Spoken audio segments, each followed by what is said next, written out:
vocês, sou Paulo Lessa, fisioterapeuta, e compartilho com vocês conhecimentos para ajudar sobre o conhecimento e tratamento sobre reabilitação da coluna. Primeiro ponto, o fisioterapeuta pode ser o profissional de primeiro contato a atender um paciente com dor na coluna? Essa é uma grande dúvida que muitos pacientes ou colegas fisioterapeutas me perguntam. Poxa, eu posso ver esse paciente mesmo se ele tem um diagnóstico fechado?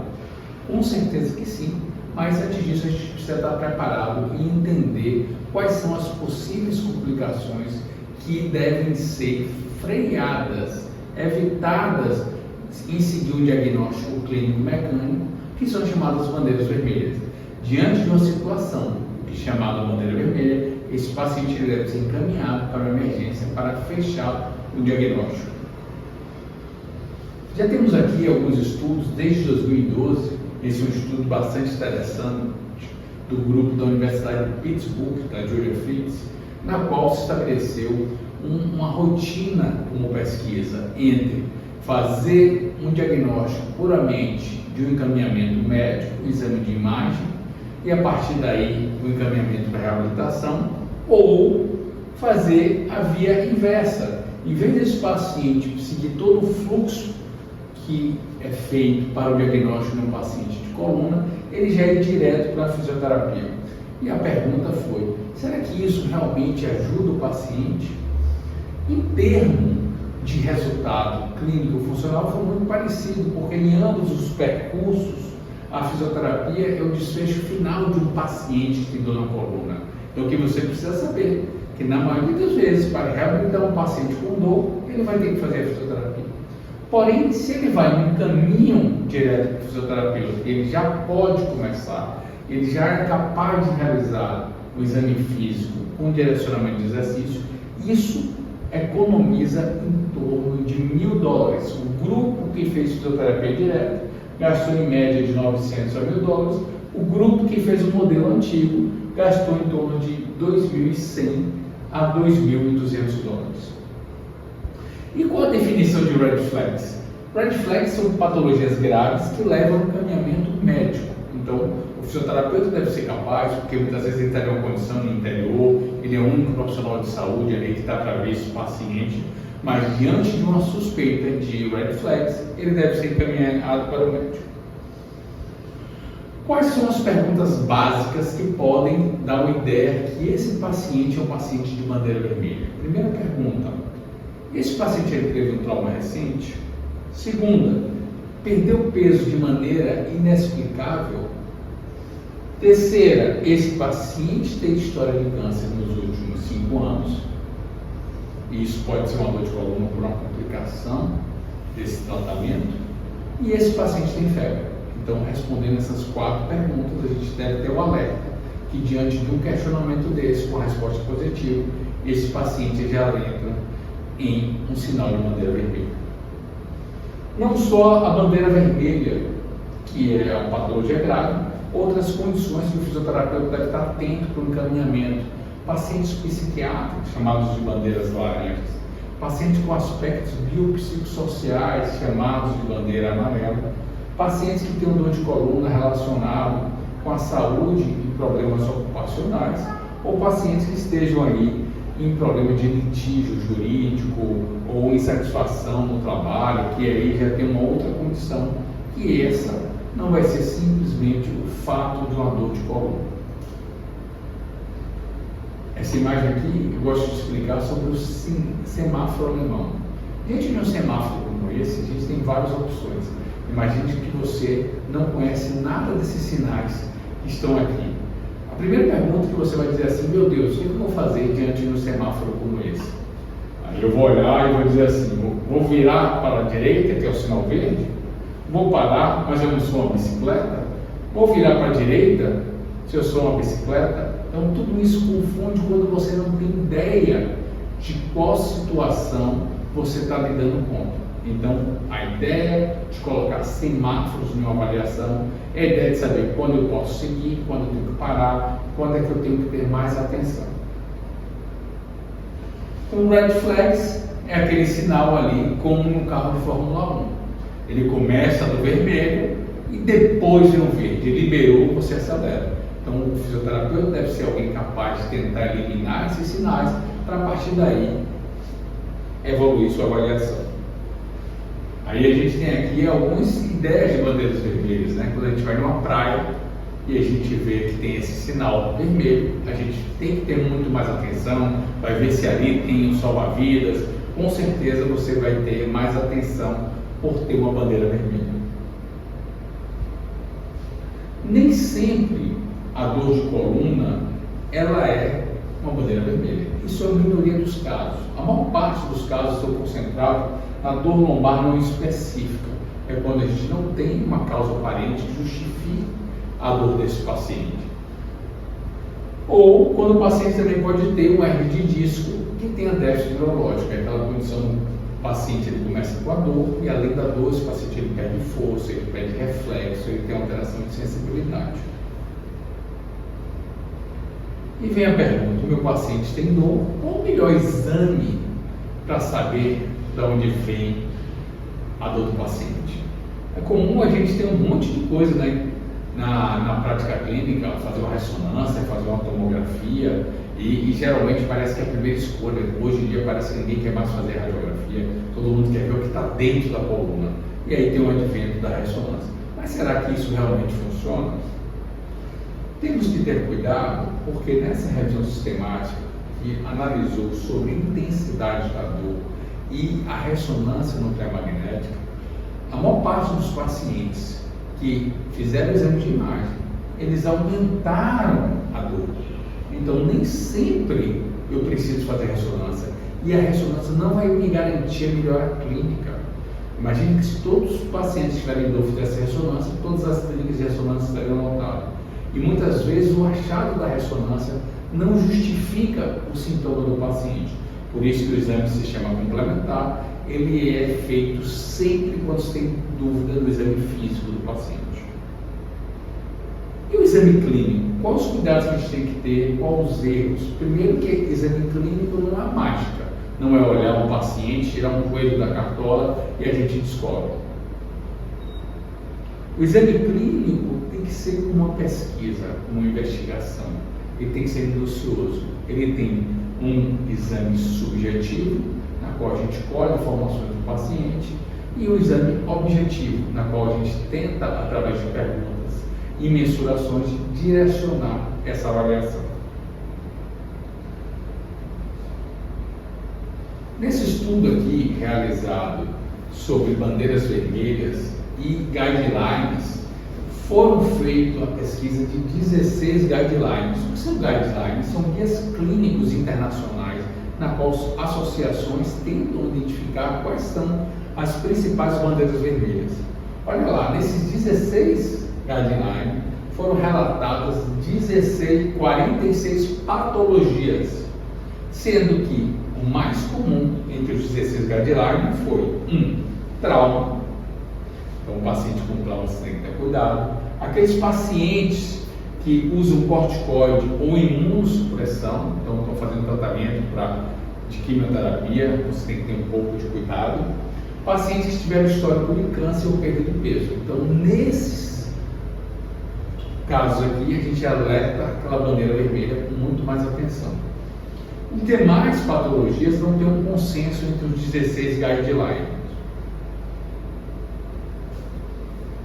Esse estudo é um estudo bastante interessante, um estudo realizado pelo grupo no Canadá, na qual ele se fez presente em uma população de 9.940 pacientes que deram entrada no hospital com quadro de dor lombar. Olha que ponto interessante. Quais foram os quesitos que mais relacionaram essa queixa de paciente que deu entrada por dor em coluna e que realmente eram red flags? O mais comum eram pacientes que tinham idade mais avançada, pacientes que se falavam em dor noturna e tinham suor persistente noturno. Então, essas foram as grandes características que faziam com que esse paciente tivesse a maior chance de ser uma bandeira vermelha.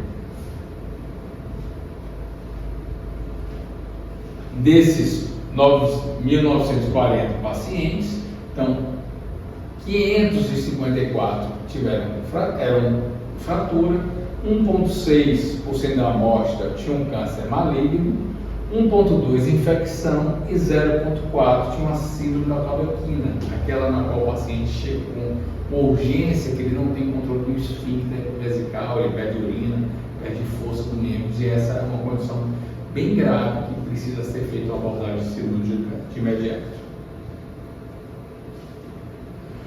Então, continuando o estudo, 64% dos pacientes com tumor de coluna tiveram resposta negativa à classificação de risco inicial. Então, qual o cuidado que você tem que ter? Às vezes o paciente que está de coluna, aquela pergunta sempre de perder o peso, tem histórico de câncer, febre, ele às vezes não apresenta. Então, a ideia de olhar um paciente de bandeira vermelha não quer dizer porque ele não respondeu positivo para uma dessas, que ele necessariamente ele não vai ter uma bandeira vermelha. Tem que ter atenção, principalmente nos casos de pacientes ali que você não consegue ter uma ideia de que movimento piora, de que movimento ele melhora. São pacientes que geralmente eles não respondem ao tratamento inicial medicamentoso, porque não é um simples fato de um problema de coluna, ele tem um problema mais grave. Esse outro estudo aqui, bastante interessante, é um estudo feito pelo grupo Cochrane, na qual ele pegou 8 ensaios clínicos randomizados que tinham levantamento sobre a hipótese de red flags e tinham um histórico de trauma. E o que era mais importante relacionado a red flags e trauma? Pacientes que têm presença de contusão. Então, se você vê um idoso que tem uma marca quando caiu, está roxo, está mais vermelho, aquela pele ela tem uma lesão mais abrasiva, isso é a suspeita maior. Pacientes que têm uma história de trauma, a idade mais avançada e o corticoide. Um alerta que eu chamo a atenção aqui para vocês é que nem sempre o idoso precisa ter um trauma maior, um trauma de energia cinética maior. Às vezes o idoso ele fratura simplesmente carregando um neto, levantando um peso, pegando uma sacola. Tá? Então, se o paciente ele já é um paciente idoso, tem a presença de uma lesão abrasiva, isso dá mais chance de ser uma bandeira vermelha após um trauma.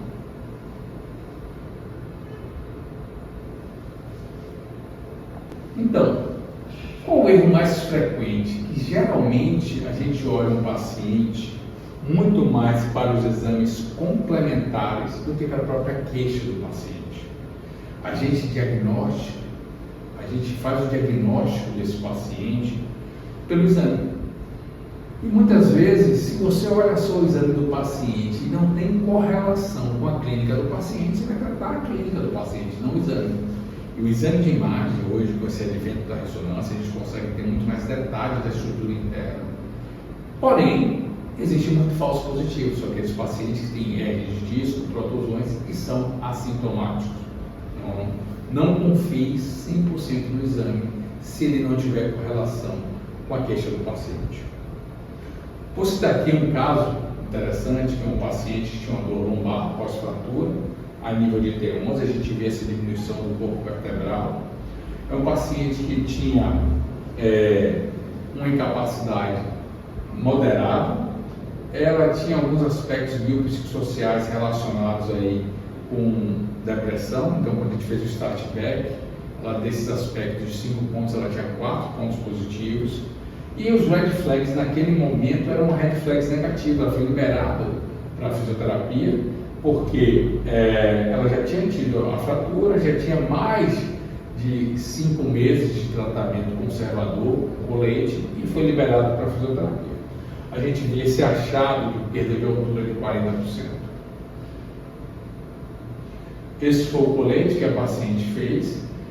Ela usou esse colete por 97 dias, tá, seguidos.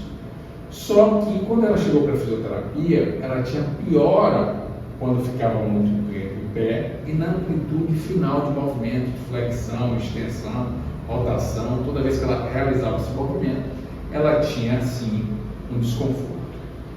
A incapacidade dela de 0 a 100 foi 50%, então a gente chama isso de incapacidade intensa.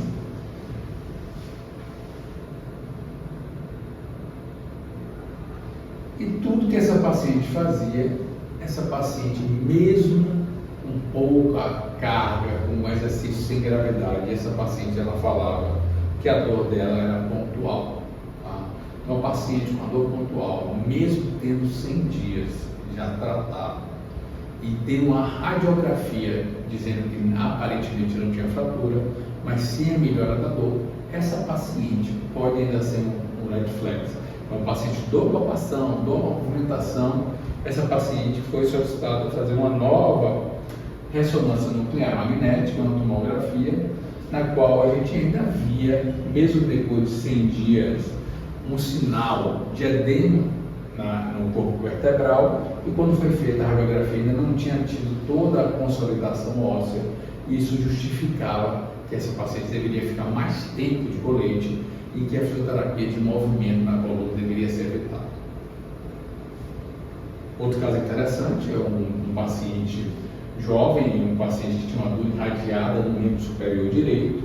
Ele apresentava um exame físico sem perda de movimento cervical, mas tinha uma característica importante. Ele tinha uma hiperreflexia C5 e C7. Então, quando a gente fazia o reflexo bicipital e o reflexo tricipital, ele tinha essa hiperreflexia. Esse paciente também tinha incapacidade intensa, tinha uma ideia de tratamento dele aí para ansiedade, achava que esse quadro do paciente poderia ser de ansiedade, essa parestesia. E as perguntas iniciais de red flags, perda de peso, febre, trauma, eles também eram todas negativas. E o exame de coluna apresentava uma protusão cervical, uma tendinopatia de punho, e ele já tinha feito 6 tratamentos, sendo que já tinha passado por 4 médicos e 3 fisioterapeutas já tinham visto o paciente. Tá? Então, quando você vê uma história de um paciente que tem uma história muito arrastada, vários profissionais, muitas vezes ali tendo um olhar muito mais dos exames de imagem, sem realmente o exame clínico do paciente. E aqui fica o alerta: todo paciente que tenha, mesmo com os sinais negativos de red flags, mas a hiperreflexia pode ser um sinal neurológico do paciente, como foi o caso. Esse paciente, ele tinha um paciente com uma vasculite cerebral. Esse paciente, toda a origem do problema dele vinha do ponto de vista cortical, do cérebro, e como é mais fácil passar ali por um especialista de dor, de coluna, por um fisioterapeuta que trabalha com coluna, acaba que todo mundo fica olhando só para a coluna e esquece muitas vezes de examinar o paciente. Tá? Eu acho que a gente está no caminho de juntos, como fisioterapeuta, ter mais conhecimentos, mais informações, e isso daí dá um alicerce para a gente ter segurança para tratar o nosso paciente no primeiro atendimento e ser alguém ali responsável por esse primeiro contato. Essa é uma grande pergunta que a gente tem hoje com o Google: quem é um fisioterapeuta? Como é que o fisioterapeuta se apresenta nas redes sociais? Será que a nossa população sabe realmente quem é um fisioterapeuta? Quando você vai perguntar isso para várias profissões, como nutricionista, médico, todo mundo consegue ter uma ideia que existe um profissional, uma pessoa.